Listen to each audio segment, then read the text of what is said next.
इमरान खान ने यूएन की general assembly में जो बोला उसको लेकर भारत भर में तमाम सारी प्रतिक्रिया आ रही हैं। और ऐसे में मैं आपको बता दूं कि जो इमरान खान ने बोला, बेशर्मी का नंगा नाच किया। ऐसी हम 7 बेशर्मी आपको बताएंगे जो इमरान खान ने इस भाषण में की, अपने पहले यूएनजीए के भाषण में की। पहली बड़ी बेशर्मी ये थी कि 15-15 मिनट का टाइम अलॉट होता है। सारे प्राइम मिनिस्टर या प्रेसिडेंट जो भी राष्ट्राध्यक्ष बोलते हैं वहाँ पर, मोदी ने ठीक 15 मिनट में अपना भाषण ख़त्म किया और वो चले गए। लेकिन जब इमरान खान की बारी आई तो वो बोलते चले गए। ये तस्वीर देखिए आपके सामने, या इमरान खान के पास में हमने बाकायदा पॉइंट आउट किया है, वहाँ पर बटन लगे हुए हैं जो बाकायदा जलते हैं और ये बताते हैं कि आपका समय समाप्त हो गया है या होने वाला है। ऐसे 3 बटन है, लाल वाला दबता है तब ये क्लियर होता है कि आपका समय समाप्त हो गया। और ये लगातार बजता रहा और इमरान खान ने इसको बिल्कुल तवज्जो नहीं दी और ये भाषण लगातार वो देते रहे। और ऐसे में दूसरी बात ये तय था कि जो 74वीं जो आम सभा है यूएन की, वहाँ पर ये तय था कि आपको इन मुद्दों पर भाषण देना है। और वो मुद्दे क्या थे? गरीबी उन्मूलन, क्लाइमेट चेंज और एजुकेशन। 3 बड़े मुद्दे थे।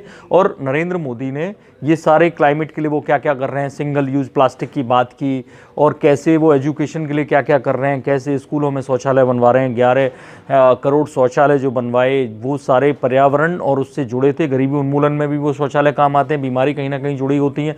सोलर अलायंस की उन्होंने बात की, कैसे देश में एक तबके को ऊपर उठाने की बात की, क्लाइमेट चेंज की बात की। क्लाइमेट चेंज के यूएन में भी उन्होंने अभी एक सेमिनार में हिस्सा लिया था और भारत क्या क्या कर रहा है ये बताया। केवल एक लाइन में उन्होंने आतंक को लेकर आक्रोश जाहिर किया बिना पाकिस्तान का नाम लिए। अब इमरान खान की बारी आई।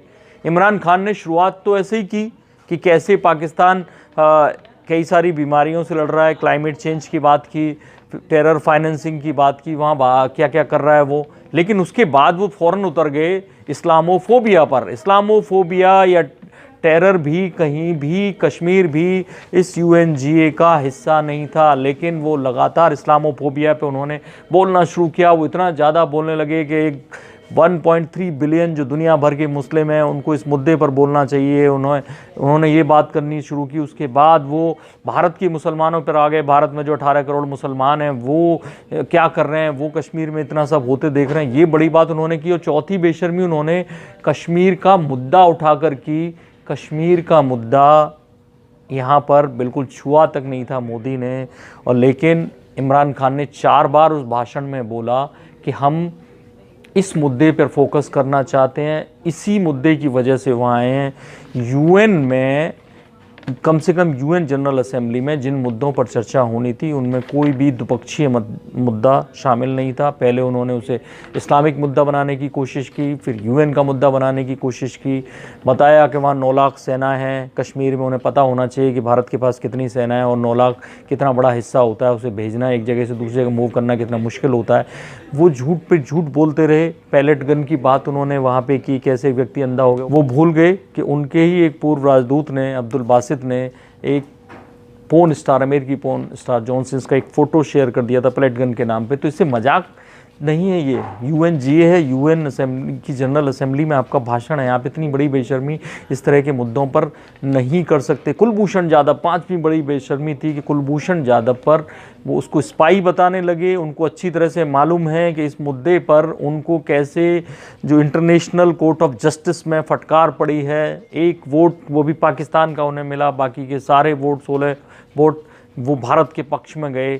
वहाँ अब भी दोबारा सुनवाई होनी है, आगे केस सुना जाना है। पाकिस्तान दूसरी एक तरह से फटकार मान चुका है कि उसको लगने वाली है।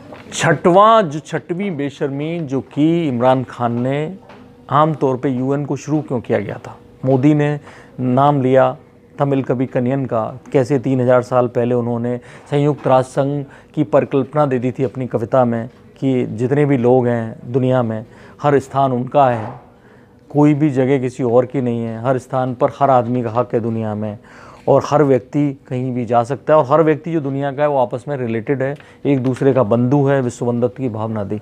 वहीं इमरान खान क्या कह रहे हैं? इमरान खान कह रहे हैं कि वर्ल्ड वार हो सकती है। इमरान खान कह रहे हैं कि छोटा सा देश है, कुछ नहीं करेगा तो या तो सरेंडर कर देगा या लड़ते लड़ते मर जाएगा, मुझे हथियार उठाने पड़ सकते हैं, मुझे मैं होता कश्मीर में क्या करता, मैं हथियार उठा लेता। वो लगातार वही सब बातें कर रहे हैं। ये ऐसे करके उन्होंने एक तरह से एक अलग किस्म की निचले दर्जे की बेशर्मी दिखाई है। अब विश्व की इतनी बड़ी मंच पर हैं, वहाँ आप शांति की बात करते हैं। प्रधानमंत्री मोदी वहाँ पे बात कर रहे हैं कि हम भारत ने युद्ध नहीं बुद्ध दिया है। विवेकानंद जी की बात कर रहे हैं, वहाँ तमिल कवि कनियन की बात कर रहे हैं, और आप बात कर रहे हो परमाणु बम की, आप बात कर रहे हो लिट्टे की। आप ये 6वीं बेशर्मी थी। हम 7वीं जो बेशर्मी की बात करेंगे वो आरएसएस को लेकर थी। कैसे उन्होंने कांग्रेस के होम मिनिस्टर का बयान वहाँ पे पढ़ा, उसका नुकसान सीधा सीधा कांग्रेस को होना तय है। उन्होंने आरएसएस की बात की, आरएसएस को हिटलर से जोड़ा, जबकि एक संगठन जिसका वहाँ कोई मतलब नहीं है और उसको कभी भी यूएन में घसीटने का कोई मतलब नहीं है। वो व्यक्तिगत फ़ायदे के लिए घसीट रहे हैं, लेकिन इसका नुकसान भी उन्हें होगा। क्यों कि आरएसएस का अगर दुश्मन है पाकिस्तान या इमरान खान, तो आरएसएस को ये चीज़ इंडिया में मजबूती दे सकती है।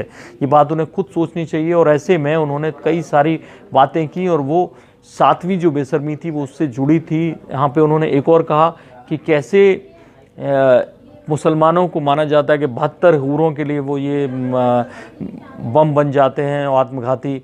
तो कहाँ से आई ये थ्योरी? वो हिंदुओं को बोलने लगे कि लिट्टे में तो हिंदू थे, वो अटैक करते थे, ऐसे उनको क्यों नहीं किया जाता? तो कहीं ना कहीं जो भारत में साउथ इंडिया के लोग हैं, आप सोचिए, एक पीएम मोदी साउथ इंडिया के कवि का नाम उठाते हैं, उनकी बात करते हैं, और एक तरफ इमरान खान साउथ के लोगों का नाम उठाते हैं और उनको इस तरह से आतंकवादियों के साथ जोड़ते हुए बदनाम करते हैं और अपने आतंक को जस्टिफाई करने के लिए लिट्टे का नाम लेते हैं। इधर लिट्टे एक आतंकी संगठन था, लेकिन आप एक आतंकी संगठन से दूसरे आतंकी संगठन को जस्टिफाई नहीं कर सकते। 7वीं जो बड़ी बेशर्मी उनकी, जो उन्होंने कहा कि कैसे पुलवामा जैसी घटना दोबारा हो सकती है। उन्होंने कहा कि अगर कर्फ्यू हटा तो ब्लड बाथ होगा। ये बड़ी बात है, वो यूएन में बोल रहे हैं, किसी सड़क चौराहे पे नहीं। ब्लड बाथ होगा। कोई देश का नेता आज तक यूएन में इस तरह की घटिया लैंग्वेज नहीं बोला है। वो ये भी कह रहे हैं कि कल को कश्मीरी जब कर्फ्यू में बाहर निकलेंगे, कर्फ्यू जब हटेगा, तो फिर कोई पुलवामा जैसी घटना हो सकती है। पुलवामा की घटना में साफ पाकिस्तान का हाथ था, पता चल गया। उसके बाद वो कह रहे हैं कि फिर वो बालाकोट जैसी बॉम्बिंग हमारे ऊपर कर सकते हैं। वो इसको 3 बार बोले कि फिर पुलवामा जैसा होगा। तो ये एक बेशर्म प्राइम मिनिस्टर है पाकिस्तान का, उसको अपनी कुर्सी बचानी है, इसलिए इस्लामोफोबिया पे बात की, दुनिया भर के मुस्लिम देशों से साथ आने की बात की। वो व्यक्ति वहाँ लगातार इस्लामिक प्रीचर लग रहा था। उसके बाद वो व्यक्ति लगातार जिस तरह से भारत के अंदरूनी मामलों में दखल देकर वहाँ के मुसलमानों को भड़काने की कोशिश कर रहा था। ये अलग किस्म की बेशर्मी है जो आम तौर पे पाकिस्तान के अलावा किसी देश के राष्ट्राध्यक्षों में, नेताओं में नहीं पाई जाती। तो इमरान खान को इससे सबक लेना चाहिए और पाकिस्तान के युवाओं को इससे सबक लेना चाहिए कि बाकी दुनिया को देखें, बाकी दुनिया के राष्ट्राध्यक्ष कैसे हैं, मोदी का भाषण सुनें और अपने बेशर्म प्रधानमंत्री का भाषण सुनें। बाकी बड़ी खबरों के लिए देखते रहिए इंडिया न्यूज़। सब्सक्राइब करें इन खबर। थैंक यू, नमस्कार। इन खबर चैनल को सब्सक्राइब करें और बेल आइकन दबाना ना भूलें।